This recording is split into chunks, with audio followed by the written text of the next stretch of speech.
Hi there, my name is Dani and I'm the host of the podcast, What Are You Going to Do With That? And in that podcast we focus very much on the journey of early career researchers. But in these short videos on our YouTube channel, we focus a bit more on additional and different angles on the topics and issues that come up in the podcasts. If you like these short videos, please do let us know by actually liking them below or subscribing to the podcast and the channel. Also, connect with us on social media so we actually get to interact.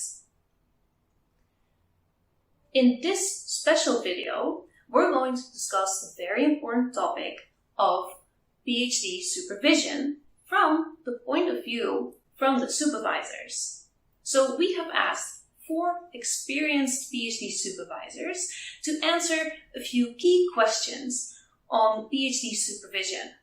I can't wait to share their answers with you in this compiled video. So, here we go. How many PhD students can you handle at the same time? And when is it too much? So the best way for me to answer this is by experience. Basically 6 students, supervising 6 PhD students simultaneously is the maximum that I've done. I think beyond that would be too much.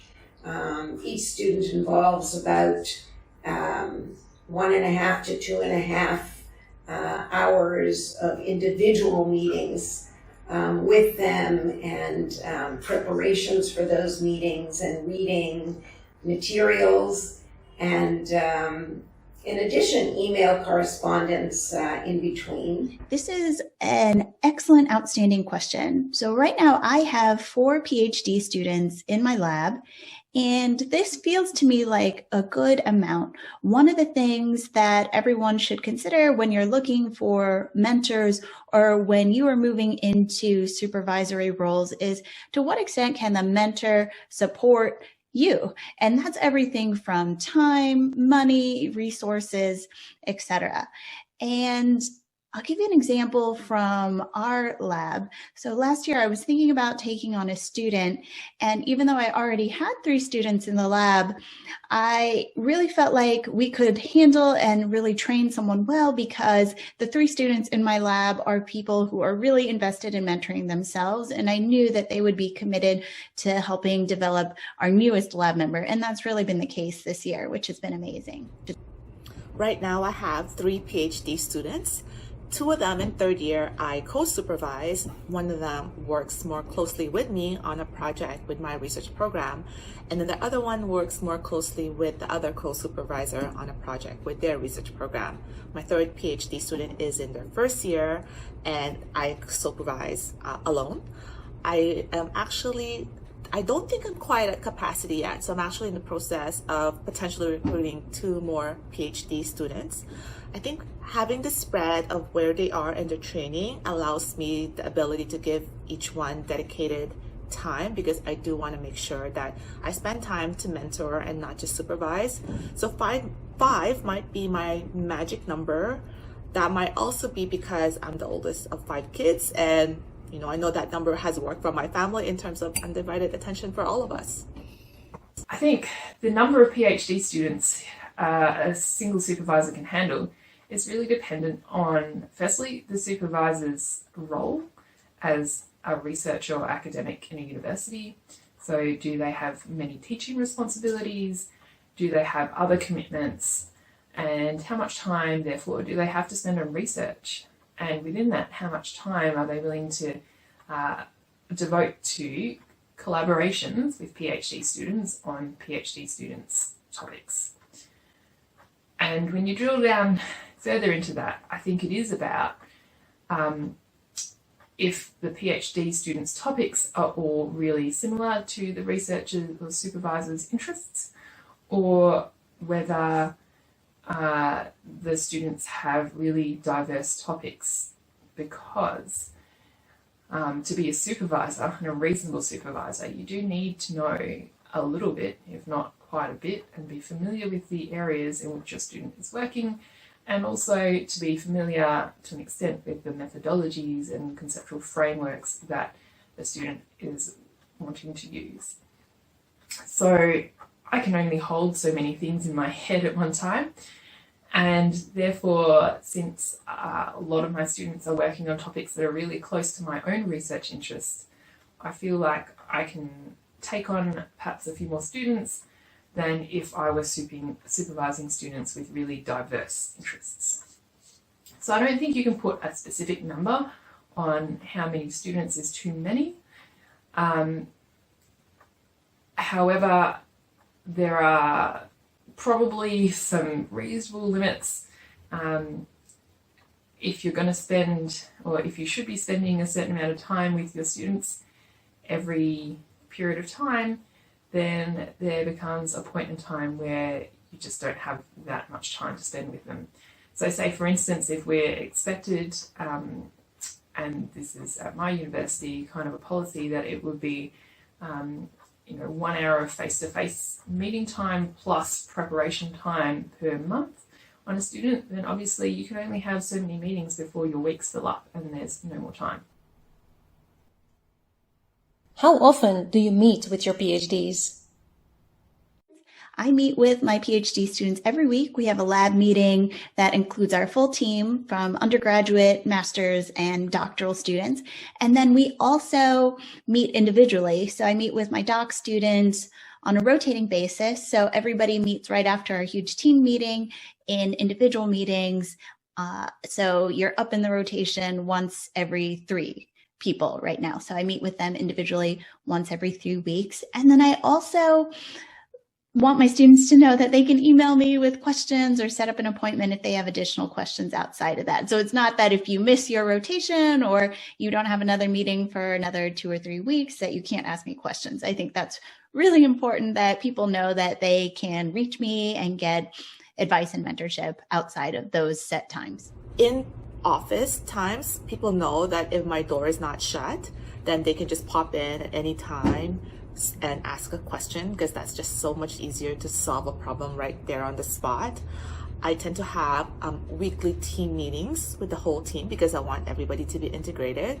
And then for PhD students, actually, we just meet as needed. And sometimes we meet every day, sometimes we meet once a week. Right now during COVID time, I definitely, we text, we email. I definitely spend a lot of time meeting and interacting with my students. So I don't know if I can give a number. It's definitely very hands-on. The frequency of meetings that I have with my students really depends on what stage of the project that they're at. And I guess more recently, if they haven't had much interaction with other researchers, to really set up at the start. Because the standard forms of interaction that you might get if everyone was in the office don't happen when we're all working from home. But across the board, I would say that for all PhD students, that once a month meeting would be what I would like as a good frequency of meetings. At some stages where perhaps we're working more intensively together on something that's a little bit more urgent, we will look at fortnightly meetings. I found that weekly meetings are way too frequent because nobody has time to really do a reasonable amount of work and then send that work to the other person, and for that other person to have time to read and digest that work before the next meeting. So weekly, a little bit too soon. Fortnightly is good if there's intensive work happening where there needs to be a lot of exchange of ideas, or you're working together on, say, data analysis. But for the most part, monthly meetings work quite well. It gives the student enough time to really think and digest and develop a good amount of work for us to review before the next meeting. On a one-on-one basis, about an hour and a half to 2.5 hours a month. Certainly different stages in the PhD require more intensive meetings, particularly the proposal stage and the analysis and conclusion stage of the dissertation itself. But what I also do is I do a group meeting, and I've called this a brown bag lunch, which actually didn't go over in Israel because nobody understood that a brown bag is, everybody brings their brown bag with their own lunch in it. So the way it works here is that everybody brings something to share with everybody else. And so diets never really work in these forums, but it's basically an informal venue. The students are all of the students are working on different topics. They don't necessarily have the same theoretical frameworks or the same methodological tools. And what we do is each month another student prepares and they present either something that's challenging them or something that they'd like to share about a certain procedure or a certain stage of the dissertation. Basically, sometimes they share a methodological tool, something that they're struggling with, and often also something that they've already accomplished that other students haven't, writing a proposal or different types of analyses, etc.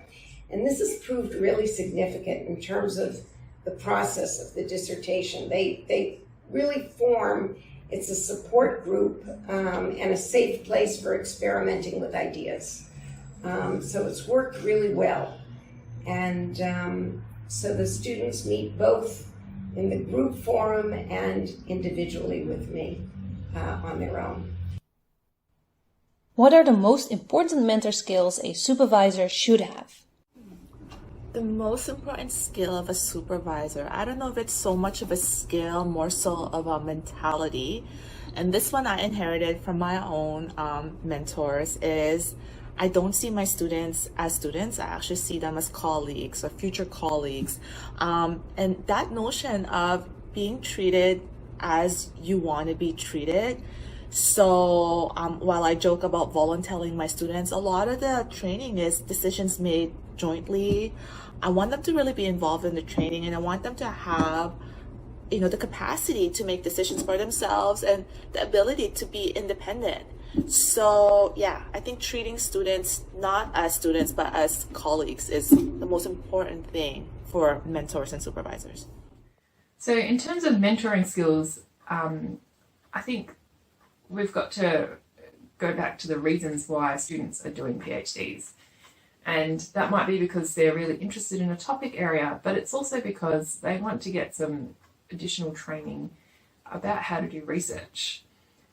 And in Australia, we've called PhD schemes also a research training program, in the sense that we expect PhD students to develop from people who are relatively new to the research world to becoming quite independent researchers who are able to work in teams with other people, but also have some idea about how to go about research themselves. And so I've found, for me, as a previous PhD student, but also in guiding my students, more so than the specific topic area, the specific methodology, it's really more that big picture stuff about where are you going to go once you're done with your PhD, what kind of skills and what skill sets you need to develop to be the person who can successfully take on the job that you want in the future, whether that be within academia or beyond in broader industry.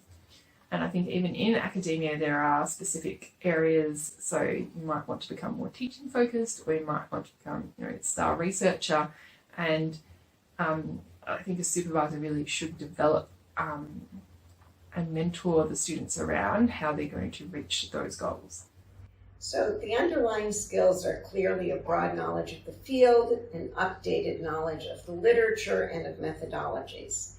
But I think that one of the primary skills is the ability to be reflective, to listen, to learn, and to teach. So I have an expectation that the students, once they begin the research, will certainly surpass me in terms of their in-depth knowledge and insights, and I'll be able to learn from them, as well as to provide them with kind of a general pathway of how to advance, a roadmap.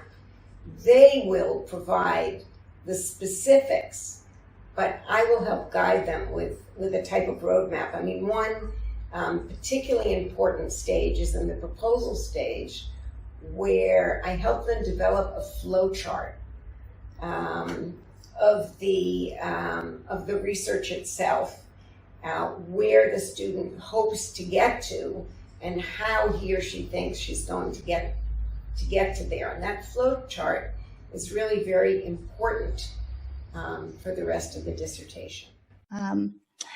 The most important skill a supervisor should have, and it's not really a skill, but it's an attitude, being open to having conversations about how things are going and being open to feedback.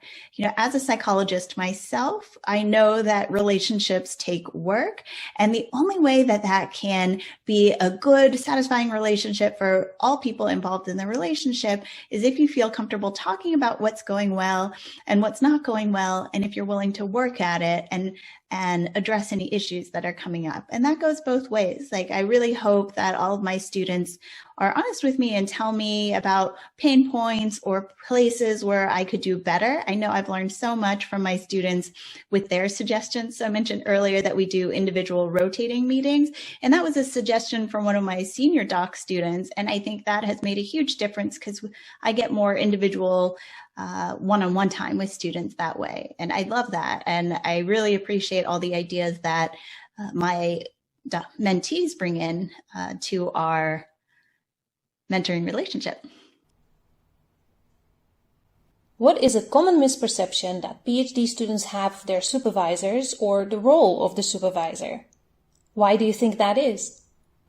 I think in my own PhD and possibly since then, probably the biggest misperception that we all start with is around the role of the supervisor in relation to the student, in that from our previous experiences in the education system, you know, high school, undergraduate, even master's levels at some institutions, the academics are really, you know, telling you exactly what to do, when to do it, what the assessment looks like, what you should be reading.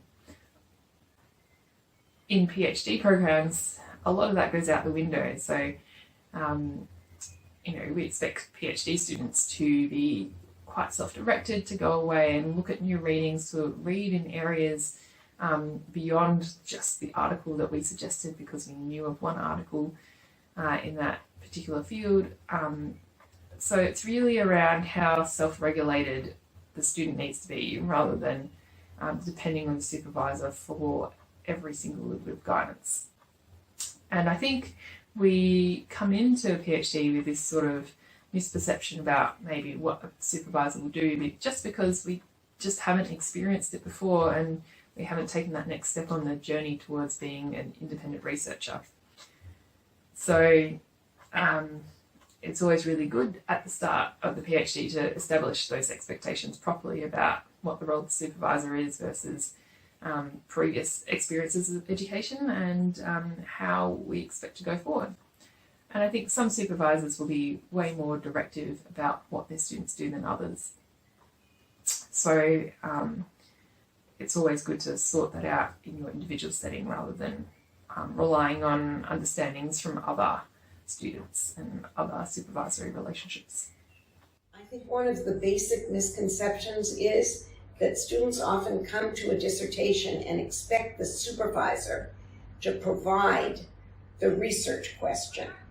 And they also think that a doctorate is very similar to a master's thesis in terms of the amount of guidance that they get. You know, sometimes I will have a large research grant and I will take PhD students to work on a specific aspect of the grant, and then indeed the research topic has been predefined, and I'll expect independence and innovation at later stages. But for a great number of the students, they really have to be able to come with a research area and some research questions by reading widely and then funneling in and honing in to define the research questions and the topics. And independence is really research independence is something whose importance can't be underemphasized in a dissertation, and it's quite different from a master's students or anything that most of the students have experienced before. So that would be my answer to that. The expectation to be spoon-fed is probably the most common misperception. I find that students don't really have misperceptions about the PhD supervision role because it's such a new relationship that there aren't a lot of models for what it ought to look like or what it should look like. And that goes both ways, both for your student and for being a mentor, that all of us as mentors, there's no rule book, there's no guidebook. We basically mentor either the way we were mentored or the way we hope that we would have been mentored. And hopefully as we go along, we evolve and learn new things. So I would say along with that, the kind of biggest advice I could give around supervision is just know that no one mentor is going to be everything to you, because you're not going to follow their exact career path. And I personally don't want anybody to feel like they need to do lockstep what I did, because we're all different. And that's the joy of getting a PhD, that you get to follow your own path. So I would say my advice is make sure you have lots of mentors who advise you on your personal life and how to balance things, mentors who understand your field and can help you become a leading person in your field, et cetera, et cetera. Every aspect of your career that you care about, find someone who's invested in you and wants to mentor you and help you grow and develop in that area. Oh, is that we know everything? Because we don't. But a lot of us, maybe me, I'm willing to learn. So from my experience, if a student is interested in a topic or in an area, I'm always straight up if I don't know it. But I'm willing to learn, and I'm willing to learn with them. I've actually even taken courses and webinars with students to show them that this path, this career is all about continued learning, and actually it's them that inspires us to keep doing so. So yeah, we don't know everything, but we're working on it. What leads you to agree to supervise a specific potential candidate? Certainly an interesting research area and some clarity that they've done some background reading and have some ideas, but a lot of it's intuition. So I really look for people that I can help develop and that I feel like I can learn from too. That's, for me, what I'm really excited about. People who I know I can help launch in their careers, but that I'll also learn from along the way. And that may or may not look like exactly what I do. And I'll give you an example from my team. So I have a student on my team right now who's really interested in domestic violence. Now, I don't do domestic violence work per se. I'm really interested in child mental health and disasters. But my student is really smart. And one of the things that she's interested in is, well, what is the intersection between domestic violence and disasters? Do the two combine and influence each other? And this has been a really fun thing to think through with her, and I'm learning a lot from her in the process. So I would say, taken together, what I'm thinking about is, well, how do we overlap, and do we overlap enough that I can help train you? For me, there's actually a number of factors that drive that decision. So it has to be the right time, it has to be the right candidate, and it has to be the right fit. So what I mean by time is, so in my department, all of our graduate students are guaranteed a stipend, and the stipend comes from supervisors' research funding. And with academia being, always in a flux, so sometimes we have a lot of research funding and we have great projects that we need help with, and sometimes we don't. So I'm more likely to recruit and hire students when I have research funding because I can afford them. And then in terms of the right student, so I'm always looking for students that know or have taken the time to get to know my research and are interested in it. Because, often I see generic emails from students and they didn't really do the research, so it's hard to get enthusiastic about these. But when I see an email from a student that says, I read this paper, or I saw this video of your research, then that tells me that, they're interested and, they might be a great fit. And the last is, the fit. So I often ask prospective students to meet with my research team, my current students, my research coordinators, because I love having a research team that's like a big, happy family. So anyone that comes in, they're not going to work alone. They're going to be working with the team. So I want someone that will come in, that will be part of this team, that will be collaborating. So so all of those factors, really decide whether I'm going to be going with a particular candidate or not. So when I'm looking for new PhD students or considering approaches made to me from potential candidates, there are a few things that I'm looking for.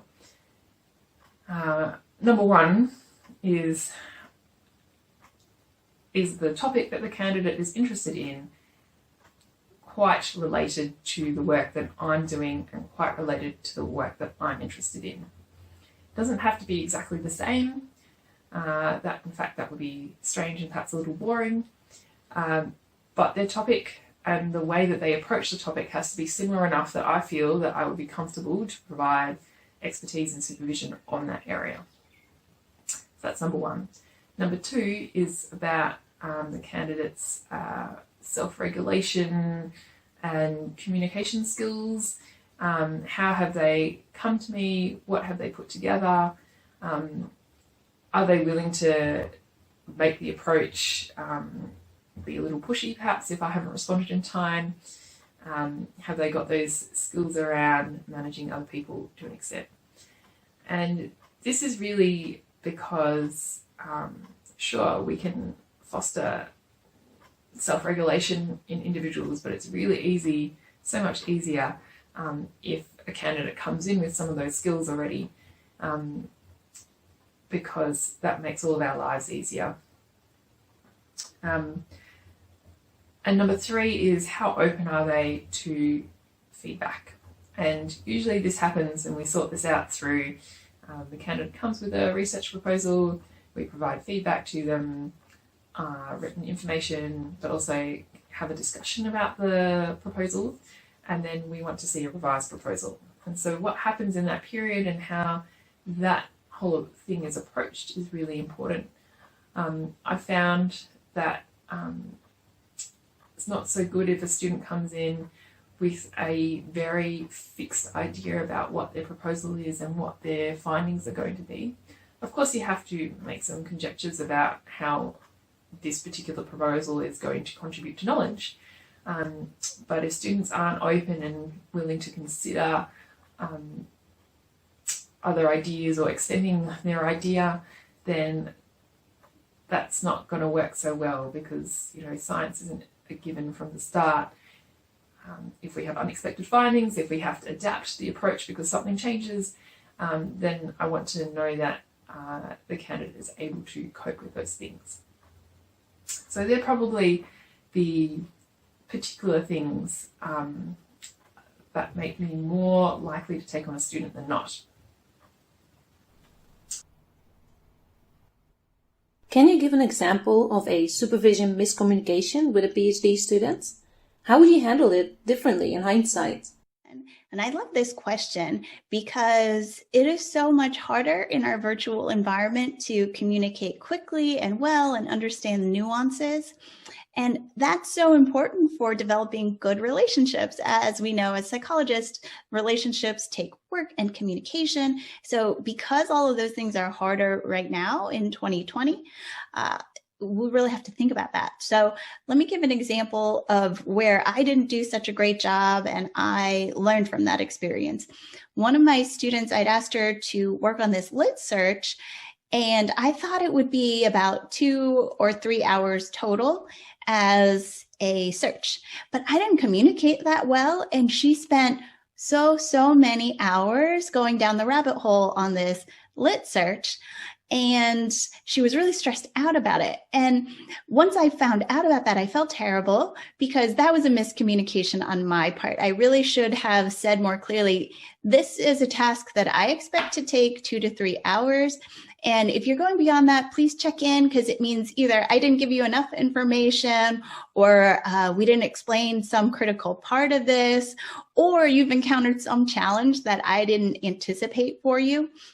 So please check in with me about that. And I think that's one of the things I learned from this experience with my student, that I need to do a better job of letting students know, one, what kind of the time horizon is, but also communicating that, hey, it's okay to check in when you have reached some stress burnout point, because that's good information that I should know about, because it means that I didn't set up this task as well as I could have. So let's check in and fix it.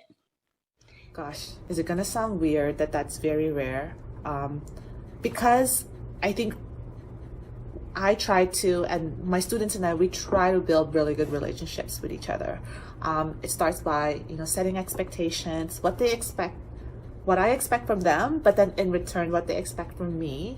So my faculty actually facilitates this, because one of the things that we sign early on is a graduate supervisor, graduate trainee contract, where it outlines, again, the frequency of meetings, expectations for like what a work day looks like, and it's a document that we actually sign once a year. So that really helps. But beyond that, really it's just the openness of communication. So letting them know that, they can reach me, how they can reach me by email, by phone, and then to use me, that I'm not just there as a supervisor or mentor, but I'm also there to help them as issues arise. And then, going back to treating them as colleagues, and just that notion of treating people as I'd like to be treated. So I think a lot of like my approach to miscommunication, or I guess potential conflict, is actually prevention of these. And that is done by a lot of like, I think relationship building as we go along in people's training. So I think a really common miscommunication is not so much a miscommunication, but just a co-construction of something not happening. And this usually happens in the context of a PhD supervision meeting, where a supervisor might say, I'd like to see this next time, can you do this particular task? The rest of the meeting continues, we get to the end, the next meeting comes around, and we realize that the thing that we suggested last meeting hadn't happened. And I think what's going on there is that it's so easy for suggestions to get lost in the flow of a meeting. And so the things that I try to do now to ensure that doesn't happen is to get the student to summarize what their action plan is and what pieces of work they're going to do for the next meeting, and the timeline if we expect to see that before the next meeting. Another thing that really helps with that is for the student to record the meeting, and that means that they can go back and check if there was anything important that was said, any great insights that they said themselves, and it's a lot easier to remember those things if they're recorded and they're for posterity, because a lot of things we say just gets lost in the moment. So I think that's probably the main thing around miscommunications. So I think a lot of the misconceptions probably come between the jump from technical analysis to conceptual thinking. And it's hard to give a blueprint for how to do that, and that's where the miscommunication comes in. It's kind of like teaching creativity. So in that sense, it's a stage that's very difficult, that miscommunication is there. And what I try to do to lessen it, is to listen more, both in terms of my listening to the students and trying to help the students listen more to me. And so basically my message is more listening. That's it. I hope you enjoyed the video. I would like to thank Professor Deborah Smueli, Dr. Joanne Tai, Dr. Mary Abigail de Vera, and of course also Dr. Betty Lai for joining in on this video and giving us these great answers. You can find their affiliation and also a short bio in the description of the video below. See you next time.